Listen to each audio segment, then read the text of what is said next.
Hey third grade friends, it's me, Mrs. Hogue, back with another fun math lesson for you. And Coach Hogue is here too because he had so much fun doing math with us the other day that he figured he'd join us again.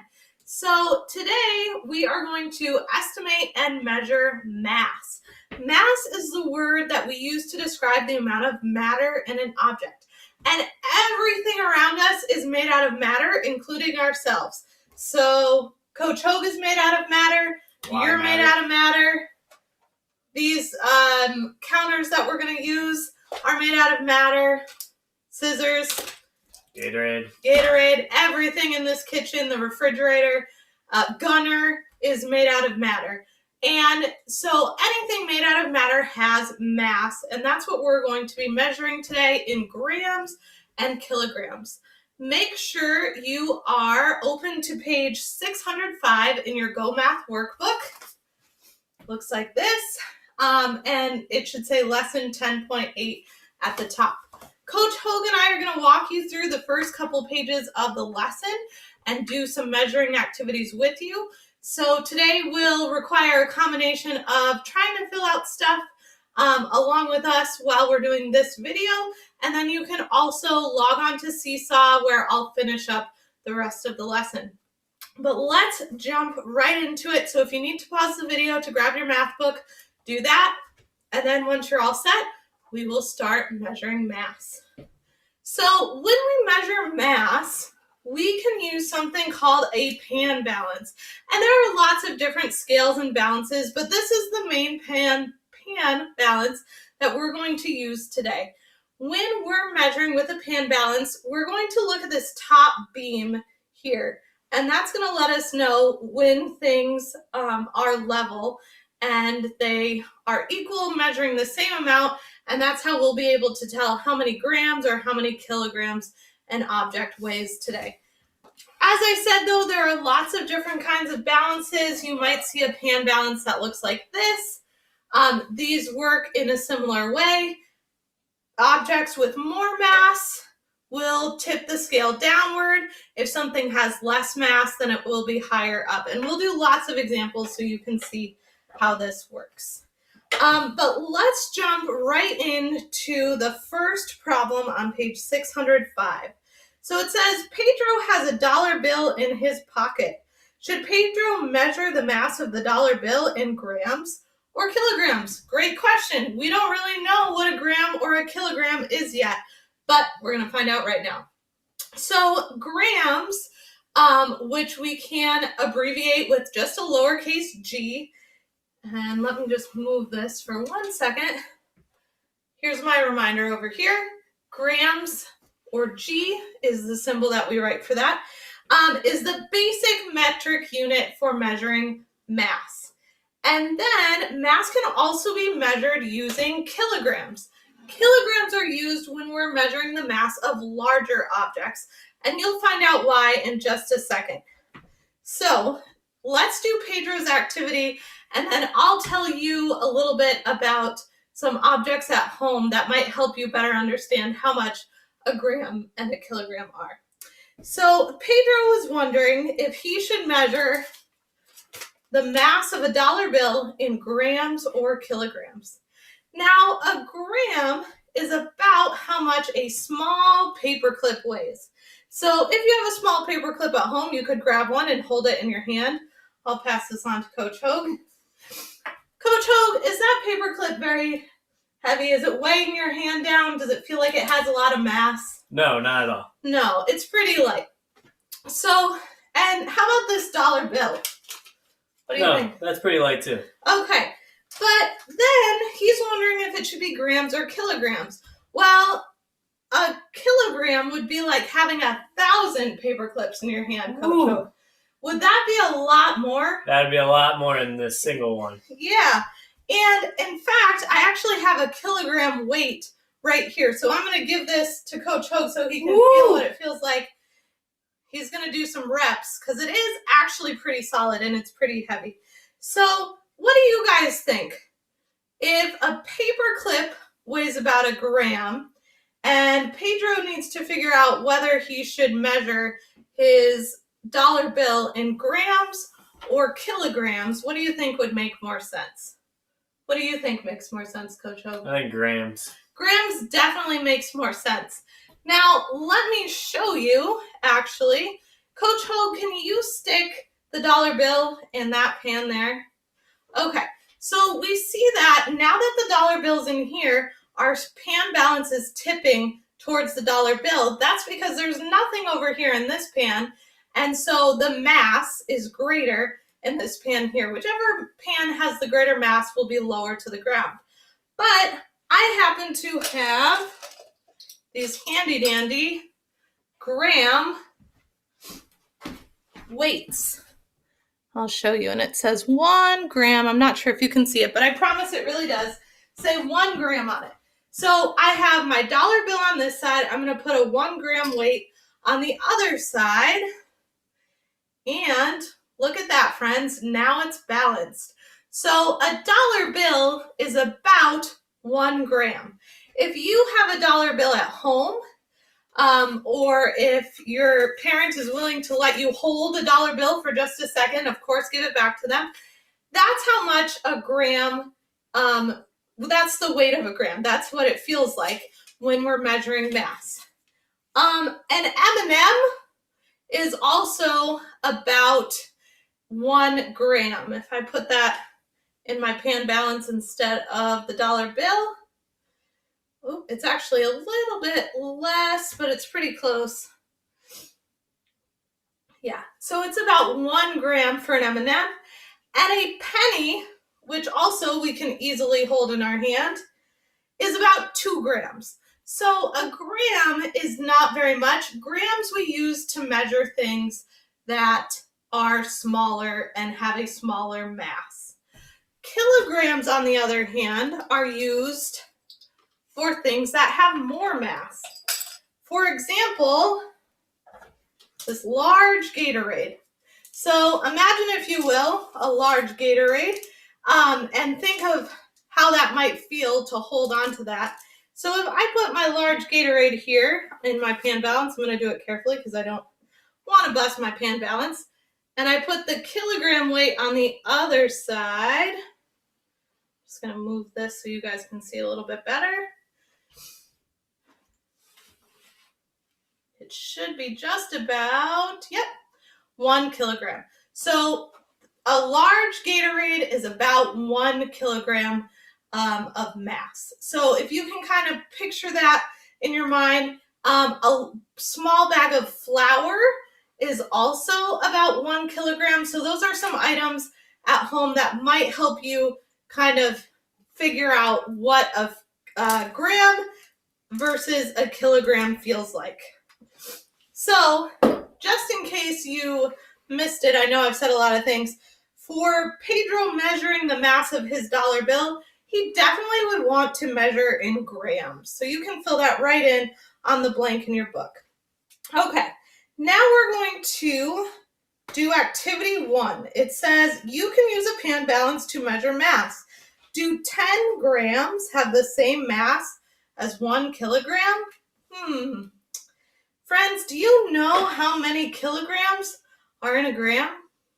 Or maybe make a guess? So I will tell you in a minute. But first thing is, we're going to put our kilogram weight on this side. And then, as I said before, Coach Hogue and I have these really handy dandy gram weights. The red ones are for 1 kilogram.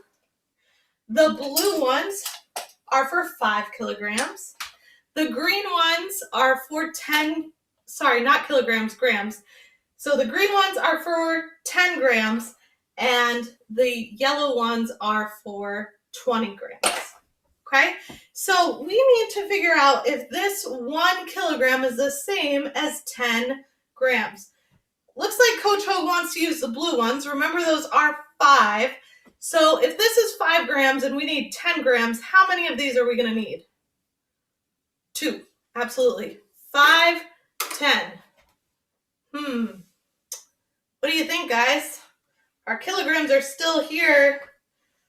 Our 10 grams are here.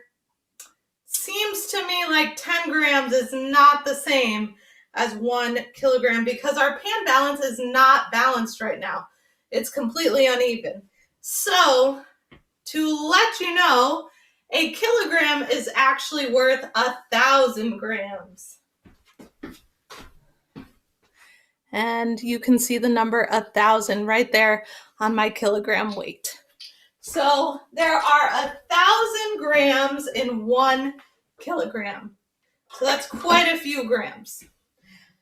Down at the bottom of your page, we just want to fill in that the pan balance is not balanced. So 10 grams and 1 kilogram do not have the same mass. 1,000 grams and 1 kilogram would have the same mass. All right, so that's the end of page 605, but we're going to do the activity on page 606 with you. Remember, if you need help filling in the blanks on this page, I will post them on Seesaw. So if you miss something, no big deal. You can always go back and fill it in a little bit. Okay? So let's turn to page 606 and we make sure we have all of our materials. So we have our pan balance here. We have gram and kilogram masses. So here are our gram masses and our 1 kilogram mass. And we have classroom objects. So we have crayons, we have a stapler, we have a whiteboard eraser, we have a marker, we have a small notepad or sticky notes because you guys know how much I love sticky notes, and a pair of scissors. So the first thing in step 1, it says use the objects in the table. Decide if the object should be measured in grams or kilograms. So take a second to think. Should we measure the crayons in grams? And we're actually just going to measure 1 crayon. So would we measure that in grams or kilograms? Same thing for the stapler. Do you think we should measure that using grams or kilograms? For the whiteboard eraser, pretty light. Grams or kilograms? Marker. Should we measure in grams or kilograms? My small sticky notepad. Should we measure in grams or kilograms? And last but not least, our scissors. Should we measure that in grams or kilograms? Your next step is to estimate. Remember, that means to make a smart guess. So you're going to estimate the mass of each object in the table, and you're going to fill that in. I'll just show you quickly in your book. You're going to fill in your estimates here. Okay? Remember, if your estimate is not the same as what we find out in the end, no big deal. I don't want you to cross it out or erase it. It's just your guess. It's just a prediction. And then we will measure the actual mass of each object, and you can fill that in the last column of your chart where it says mass. Take a second to pause the video and fill in your estimates, and then when you are ready, we will measure. You ready, Coach Hogue? I'm ready. Okay. So we've got our pan balance. And the first object we need, Coach Hogue, is a crayon. Oh, looks like he already picked one out. Perfect. All right, so Coach Hogue is going to put a crayon on this side of our pan balance. Right now it is not balanced. In order to figure out the mass of the crayon, we want to make our pan balance balanced. That means this bar will be even at the top. So we are going to use our gram masses to start to figure out what the mass of the crayon is. What do you think we should start with, Coach Hogue? Should we put 1 gram, 5 grams, 10 grams, or 20 grams? I think we should start with 1 gram. Okay, so let's start with 1. Here goes 1. Well, the crayon must be more than 1 gram. Let's try another one. Another one. Ooh, it moved a little bit, but it's still more than, more than 2 grams. Let's try another one. Another one. Oop, we're getting closer. More movement. Another one. One more. One more. Oops, I accidentally put 2.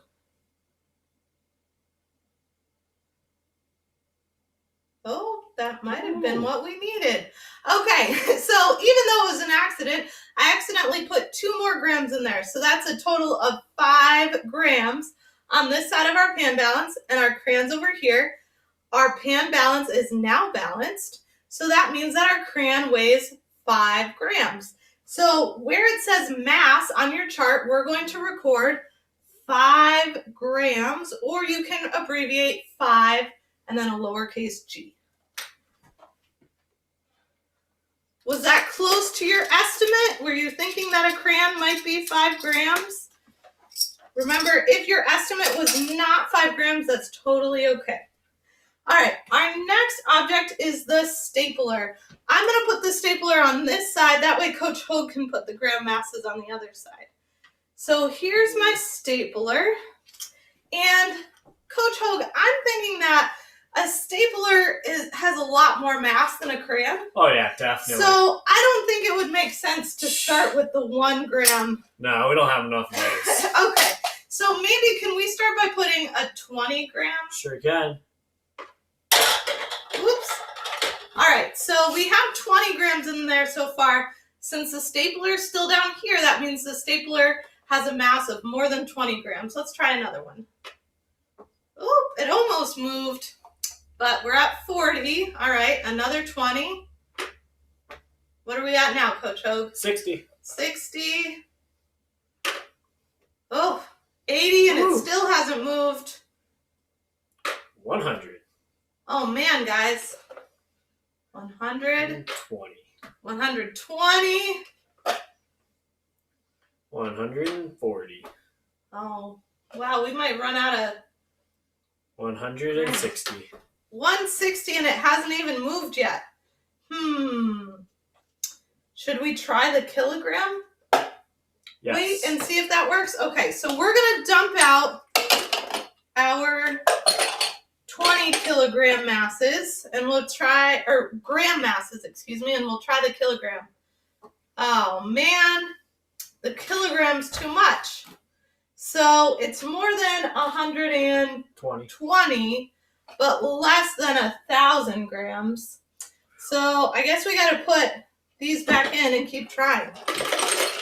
All right, so friends, we're at 120 grams, and now we're going to change over to our tens. So 130, 140, 150, 160, 170, 180, 190, 200. Pause for a second. Okay, friends, so we know that the stapler has a mass greater than 200 grams. What's your prediction? Are you sticking with your original estimate, or are you thinking something different now? I'll give you a second to think about that. All right, so we're at 200, Coach Hogue. Let's keep going. 210, 220, 230, 240, 250, 260, 270, 280. Ooh, it's starting to move, Ooh. friends. 290. 290. We've got some movement. Whoa. 300. 300. Ooh, is that going to be it?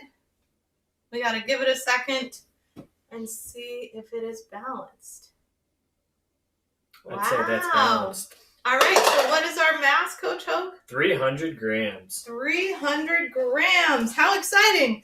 Okay, so on our chart next to the stapler, we're going to write 300 G for grams for our stapler.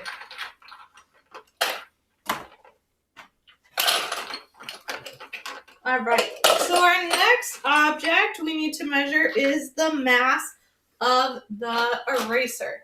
Now, my estimate is going to be less than that of the stapler, because when I feel the stapler, I can just tell that it has more mass than this eraser. So think about your estimate for the eraser. And I'm going to start, I think, with a 20 gram mass just to see. Oh, okay, so it is more than 20 grams. More than 40 grams. One more. Ooh, that's too many though. So it's more than 40, but less than 60. So now we're going to try 10. So we're at 20, 40, and plus 10 more is 50 grams.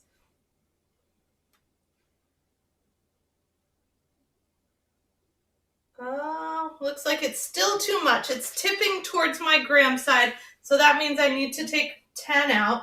So I still have 20, 40, and I'm going to add 5 this time. Okay, so it's more than 45. Let's try 1 gram masses. So 46, 47, 48,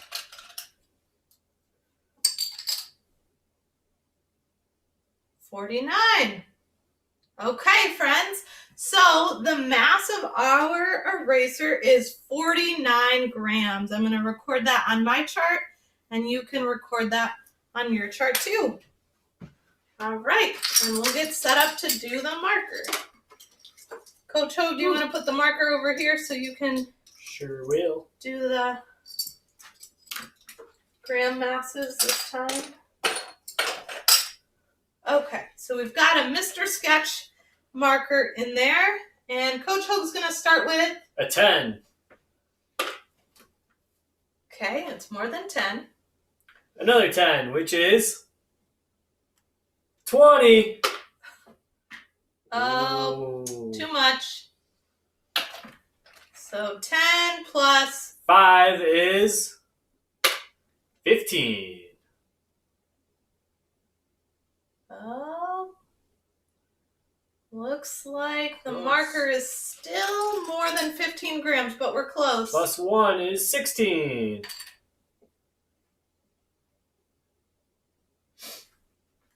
I think that's it, Coach Hogue. Oh, yeah. Looks balanced to me. Okay, so our pan balance is balanced now. Our marker's on this side. We have 16 grams on this side. So that means the mass of our marker is 16 grams. Make sure you record that on your chart.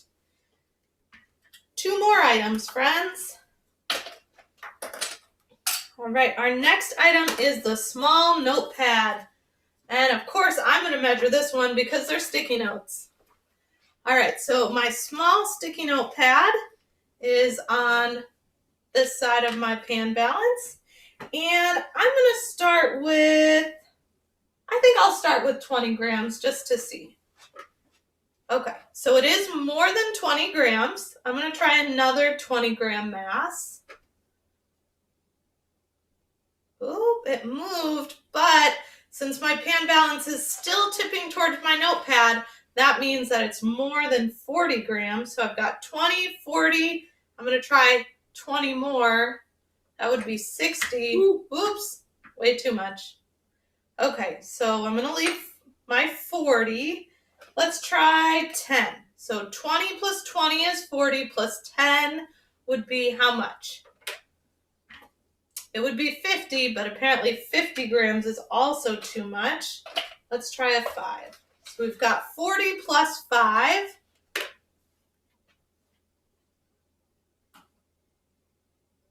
Ooh, this looks pretty close. Let's give it a second. Oh, it looks like 45 is still too much. So I'm going to have to take my 5 back out and finish by using my 1 gram masses. So I have 40. I go, oops, I have 2 sticking together here.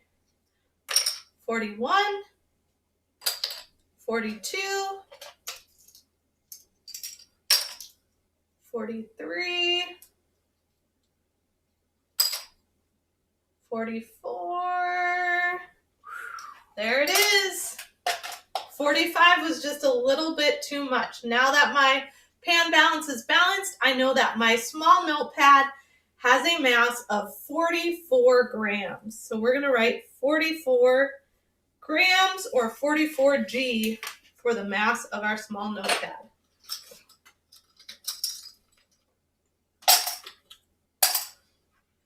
And here is our last object, friends, the scissors. So we're going to put them in our pan balance.